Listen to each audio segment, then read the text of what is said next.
The woman that had the issue of blood, we didn't hear her at the trial. The man that he said, pick up your bed and walk, he didn't show up. Lazarus that he had raised from the dead, he didn't show up. Peter ran away. James ran away. Thomas ran away. Matthew and Mark ran away. But it was John and the two Marys. Women wouldn't run away.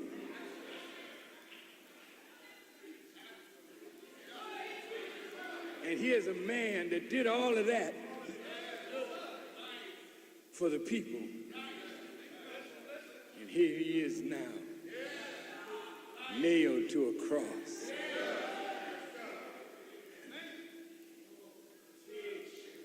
They pierced him in his side. Put a crown of thorns on his head, mocking him. He's supposed to be the king of the Jews. Look at him. He can't even help himself. They had two thieves that were on the cross beside him.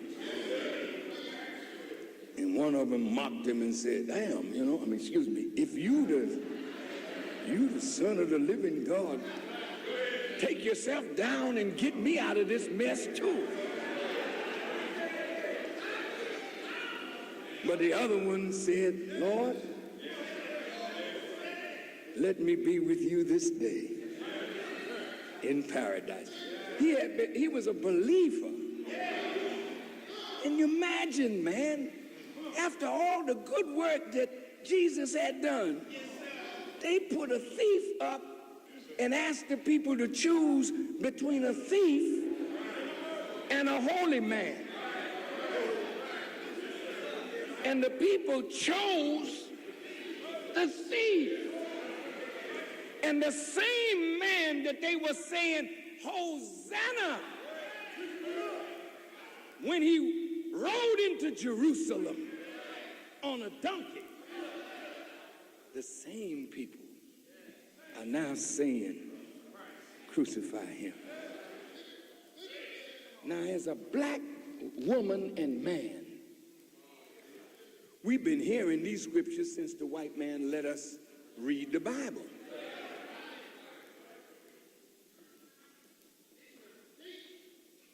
But we never knew what it actually meant. This is why I will always praise the name of Master Farad Muhammad. Wait.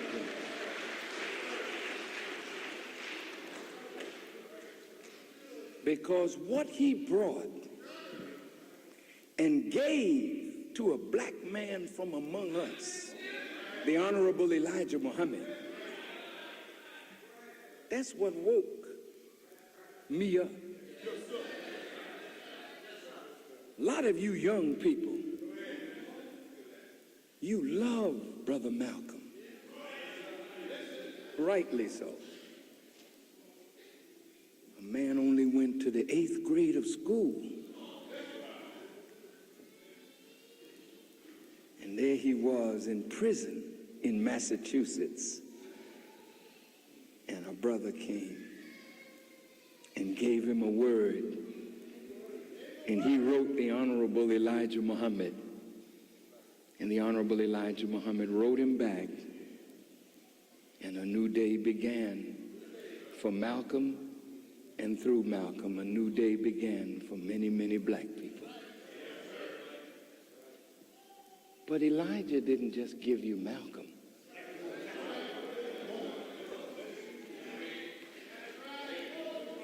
See, that man that was known as Cassius Clay was just a boxer, a good one too. But the Honorable Elijah Muhammad gave him a name that rang all around the earth. Muhammad Ali. And think about a man in the 60s named Cassius Clay. Now, Muhammad Ali. And he's fighting dudes who want to call him Clay.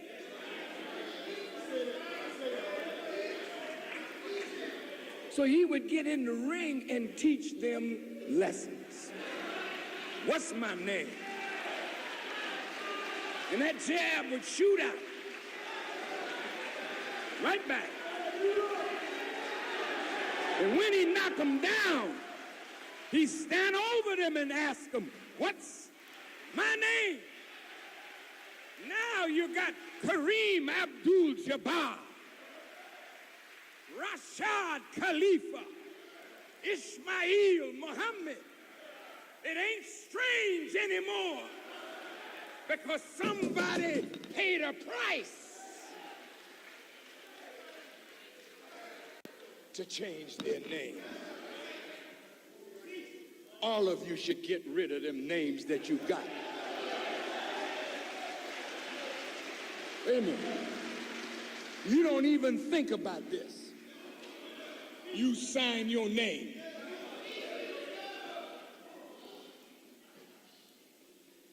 Mary Roberts, Larry Brown, Jesse Jackson,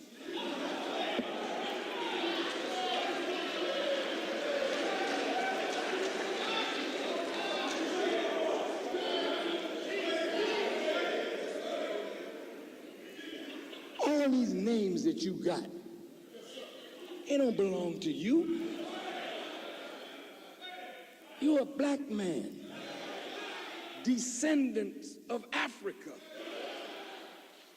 descendants of the Creator, and you got a name after the creation, Larry Winstar.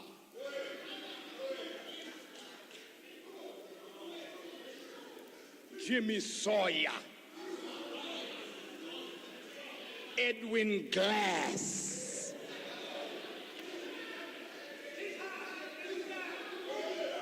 Lucindy Pipestone. Have you ever thought about that? A Chinese person come in here.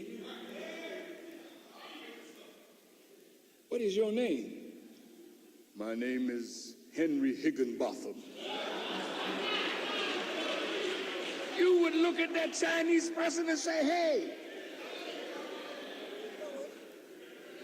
something strange here. What's strange about a Chinese person called Larry Higginbotham or Henry Higginbotham? No, he should be Julie Ding, Dang Fu Young. Well, hell, if he as a yellow man looked bad wearing a white man's name, how bad do you think you look as the original people of the earth walking around in the name of your former slave masters?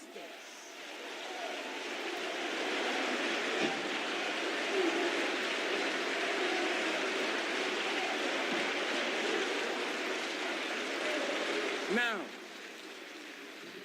I'm going to cut this lecture right to the chase.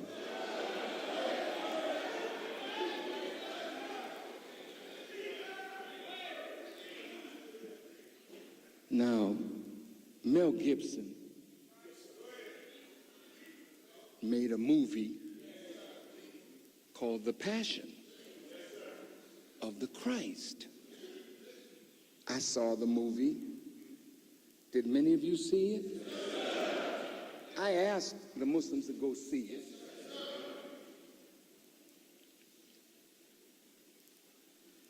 Mel took it from the Gospels, his understanding of it. And some members of the Jewish community almost went crazy. This is horrible. But the people are going to rise up and hurt us, thinking that we killed their Lord. So the weak-hearted ones say, sin killed him. Our sins killed him. Well, you partly right, but you a punk. Wait a minute. See, let me just tell it to you straight. Look, man.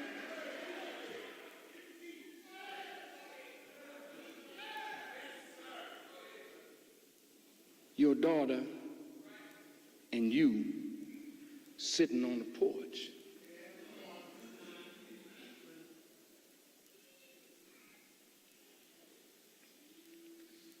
Some dude rides by and fires.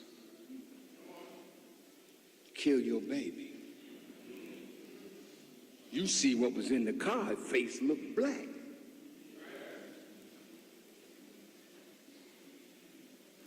That brother killed my baby.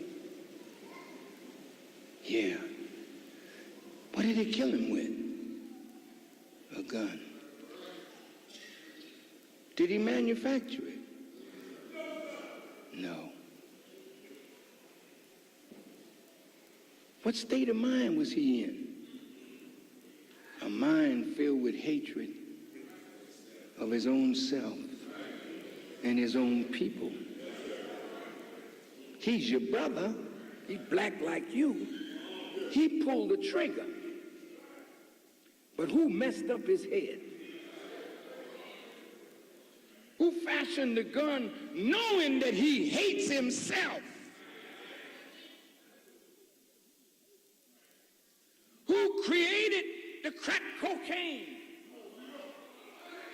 that you sell and ingest as a means of making a living and an excuse for murder? You don't see the hidden hand.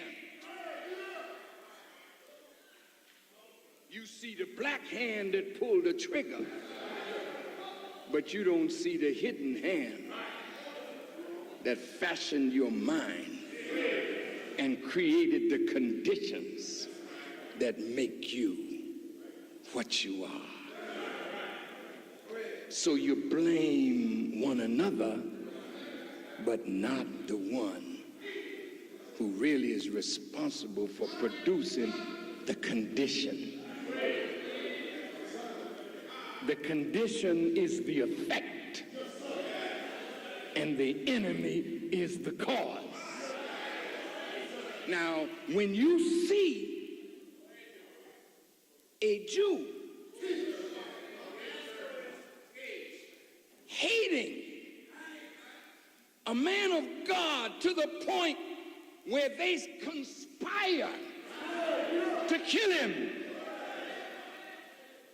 you gotta say it like it is. He's the one that did it.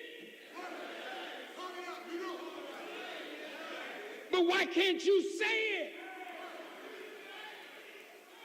Jesus in the scriptures had no trouble identifying the wicked ones among the Jews. Why are you so cowardly that you can't recognize the wicked ones among them today?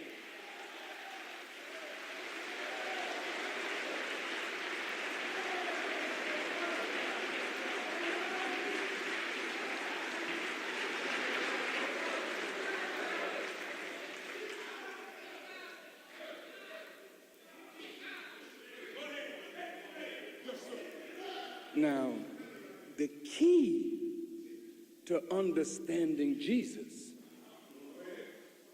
is given in the Quran when it said,